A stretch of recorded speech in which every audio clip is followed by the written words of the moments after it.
segala cara yang licik, busuk, dan penuh dengan aneka ragam kebohongan dan keculasan, sekarang sudah ambruk. Nah, apakah kemudian mau mengandalkan Gibran? Itu mustahil. Atau kemudian Jokowi mengandalkan Kaisang, mau nyagup diketawain ayam, mau nyalon wali kota, juga tidak ada yang akan memilih, kecuali milenial yang keblinger. Nah, si Bebek Lumpuh Mulyono ini makin dekat ke 20 Oktober, makin terus berlagak seperti presiden yang tidak mau turun panggung. Nah, ada yang lucu dari para pendukung Pak Jokowi ini. Saya heran mengapa bisa mereka menggunakan nalar yang sangat tidak cerdas, nalar yang sangat janggal, dan nalar yang sangat aneh. Saya membaca di beberapa media bahwa katanya ada pasukan berani mati yang siap melakukan apel akbar pada bulan ini, akhir bulan ini, untuk membela Pak Jokowi. Indonesia tidak siap punya pemimpin sehebat Jokowi. Kita harus akui, Indonesia tidak siap punya pemimpin sehebat Presiden Jokowi. Tidak siap secara mental dan tidak siap secara politis. Tahu apa kamu? Sama seperti yang lain yang bisanya cuma menghujat, menghina, dan merendahkan Pak Jokowi. Emang dosa apa Pak Jokowi sama kalian? Emang kalian dirugikan apa? Justru yang terjadi sekarang, banyak manusia yang berhati iblis seperti kalian. Tidak ada sopan santunnya sama sekali. Tidak ada hati empati sama sekali. Minimal dari mulutmu ucap terima kasih kepada Pak Jokowi yang sudah sekian tahun berjuang bagaimana memajukan bangsa Indonesia.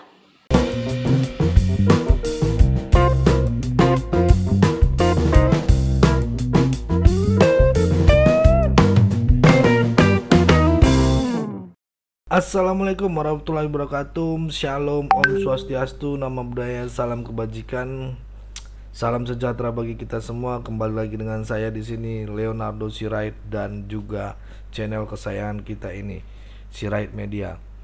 Oke teman-teman, di kesempatan kali ini sepertinya kita akan membahas ya teman-teman salah satu video yang saya akan tayangkan nanti, dimana di sini ada konten terbaru terupdate hari ini gitu ya. Di sini kita akan mereaction video pembenci Pak Jokowi gitu ya. Ada gerakan-gerakan mereka ini akan mau menjatuhkan sebelum tanggal 20-nya Pak Jokowi gitu ya. Ini agak memberatkan juga gitu ya, sebab mereka saking bencinya gitu ya.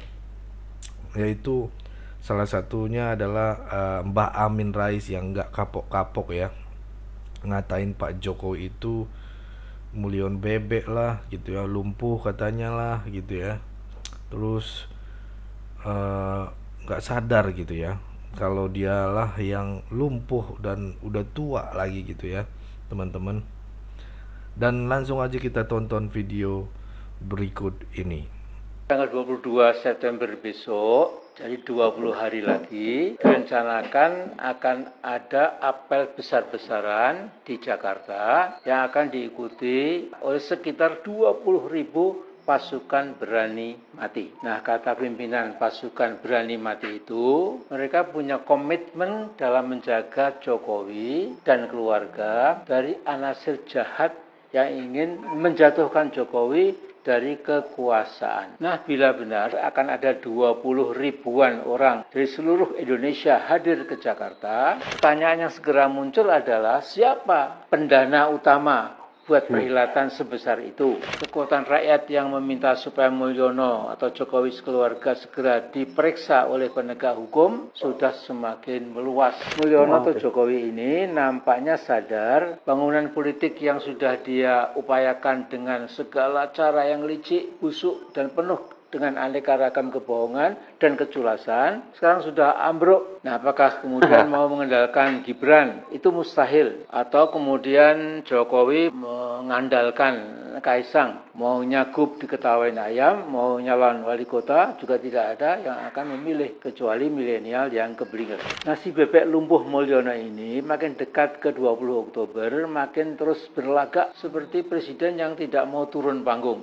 Nah, Konteks inilah saya merentang pikiran saya, bisa jadi di sisa umur politiknya yang makin mengerucut habis pada 20 Oktober nanti, itu Mulyono akan membuat gebrakan terakhir. Untuk apa? Yaitu untuk membuat kebulatan tekad supaya pelantikan presiden yang baru itu bisa diundur. Dengan alasan misalnya yang dicari-cari ya, seperti kondisi bangsa sedang semerawut sehingga tidak kondusif untuk dilakukan penggantian kepemimpinan nasional. Ya, bebek lumpuh.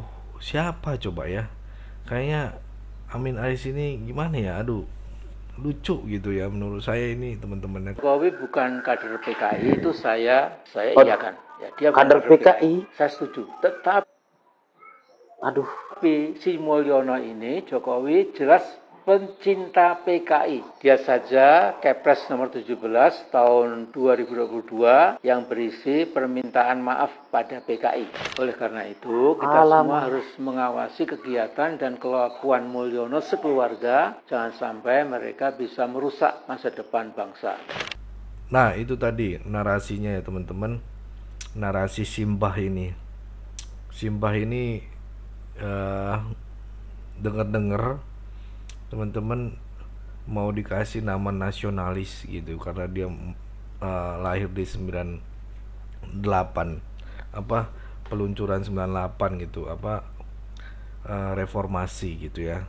Tapi kalau menurut teman-teman gimana ya kalau dia dikasih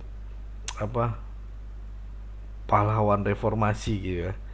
Menurut saya sih nggak setuju juga ya teman-teman, karena ya yang cocok itu seperti kata Gus Dur, dia adalah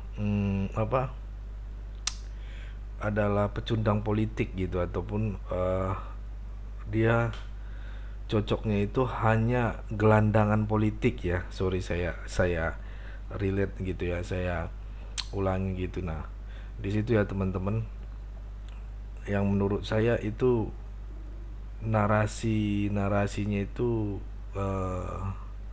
sangat-sangat berbahaya gitu ya. Bebek lumpuh, siapa coba ya? Kayaknya Amin Rais ini gimana ya? Aduh, lucu gitu ya menurut saya ini teman-teman. Kalian komen deh di kolom komentar ya. Kita saksikan dulu videonya, lanjut. Semudah itukah Siapa namanya? bicara pasukan berani mati? Padahal Anda mungkin kena flu saja sudah kalang kabut langsung cari dokter untuk berobat karena takut mati. Ada yang lucu dari para pendukung Pak Jokowi ini. Saya heran mengapa bisa mereka menggunakan nalar yang sangat tidak cerdas, nalar yang sangat janggal, dan nalar yang sangat aneh.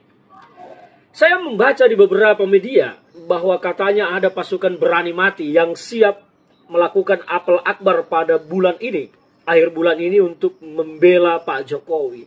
Pak Jokowi ini mau dibela dari mana? Dari hal apa? Dari perilaku korupsi kah? Dari pelanggaran jabatan kah? Atau dari perbuatannya yang benar terhadap negara? Jadi dibela ini dalam rangka apa? Dan kenapa harus sampai ada yang namanya pasukan berani mati membela Pak Jokowi?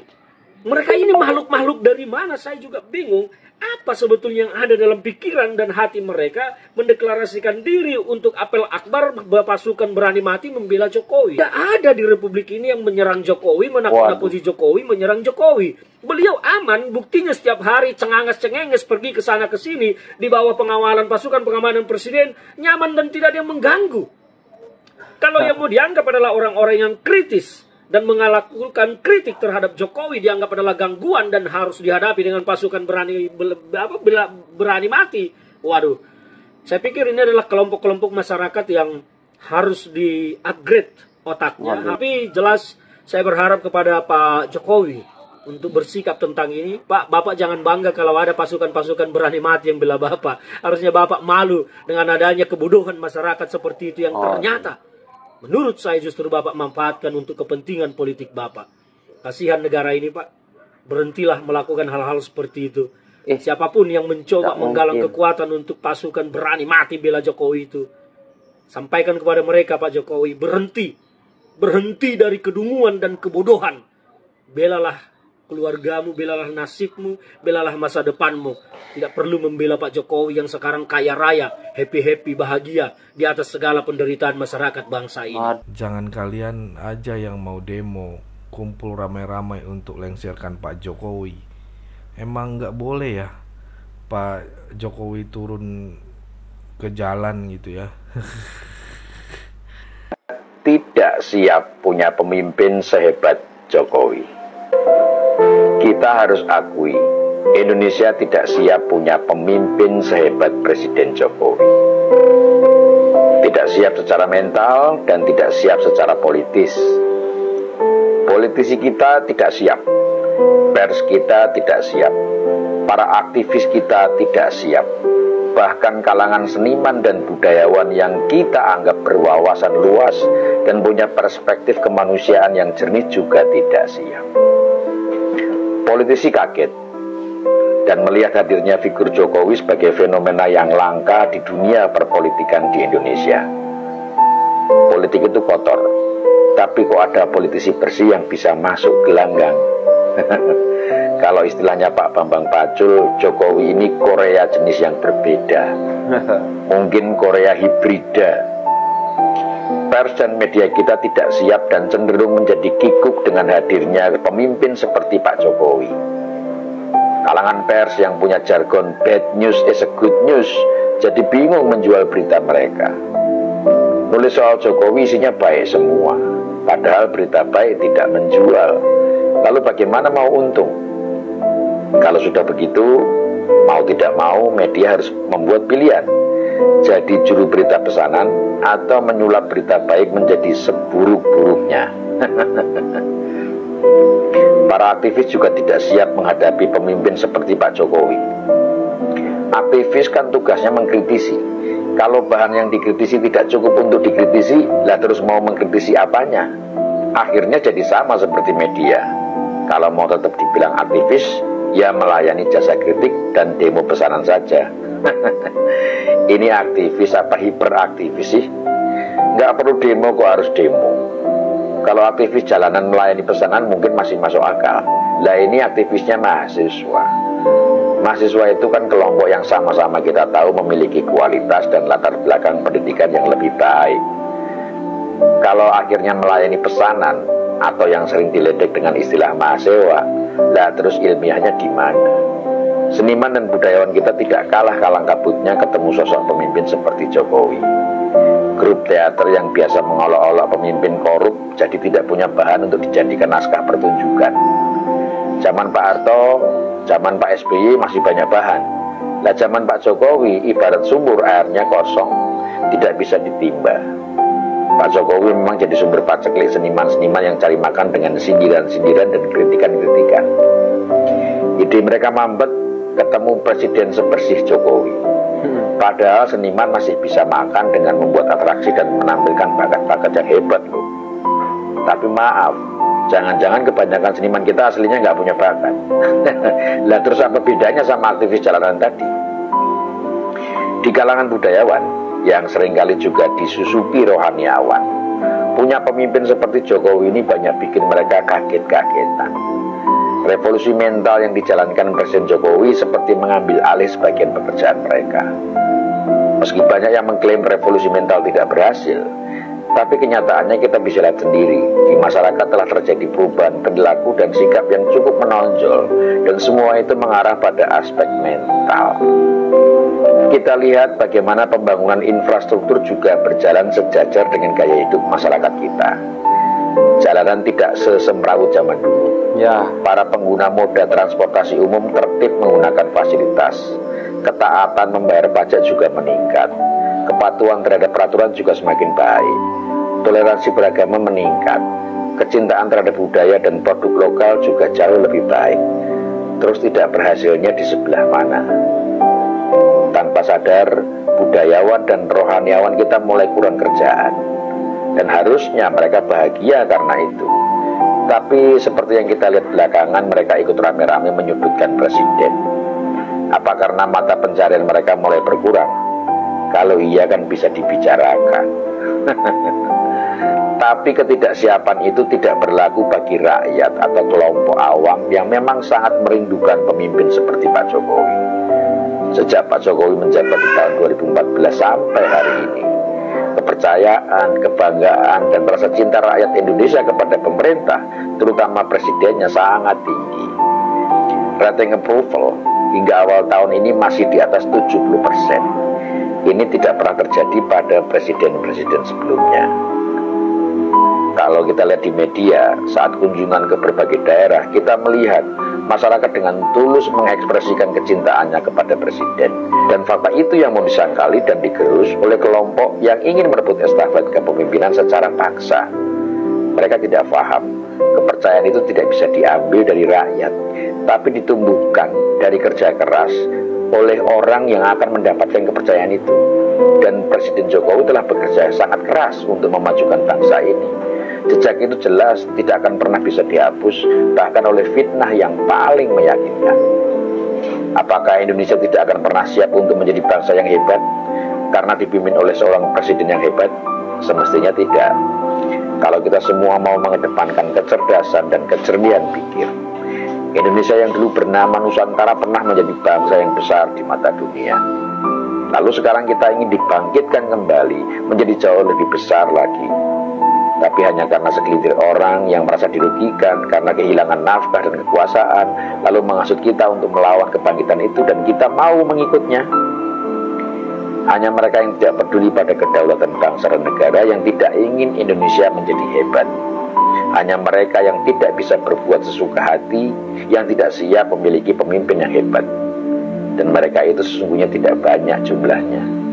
Kalau rakyat berdaulat, maka mereka hanya bagaikan beberapa ekor lalat yang dengan mudah bisa disikat. Semoga bermanfaat. Mantap Bang, mantap. Kemarin sore, tahu apa kamu? Sama seperti yang lain yang bisanya cuma menghujat, menghina, dan merendahkan Pak Jokowi. Emang dosa apa Pak Jokowi sama kalian? Emang kalian dirugikan apa? Hah? Justru yang terjadi sekarang, banyak manusia yang berhati iblis seperti kalian. Tidak ada sopan santunnya sama sekali, tidak ada hati empati sama sekali. Minimal dari mulutmu ucap terima kasih kepada Pak Jokowi yang sudah sekian tahun berjuang bagaimana memajukan bangsa Indonesia. Kamu tahu tidak, negara kita ini ya terbebas dari krisis pada saat kita dihantam habis-habisan COVID, perang Ukraina. Yang lainnya negara itu sudah porak-poranda ekonominya, kita masih bisa stabil walaupun tertatih-tatih. Itu perjuangan beliau bersama dengan menteri-menterinya. Kalian di luar sana hanya bisa teriak-teriak. Itu yang buat negara ini makin gaduh kacau. Minimal kalau kalian orang beragama, kamu orang beriman, tidak bisakah keluar dari mulut kalian untuk mengucapkan terima kasih, ucap syukur? Benar. Semua ini semuanya itu adalah berkat dari Allah, tahu nggak? Kalau kalian cuma bisa mencaci maki, namanya kamu orang yang tidak bisa berucap syukur, orang kufur nikmat, dosa, tahu nggak? Begitulah teman-teman ya, orang yang tidak suka dengan Pak Jokowi padahal dia aja jadi sampah masyarakat kalau menurut saya teman-teman. Kalau pandangan kalian gimana teman-teman, komen di bawah ya. Cocok nggak disebut dengan seperti yang saya bilang tadi gitu ya.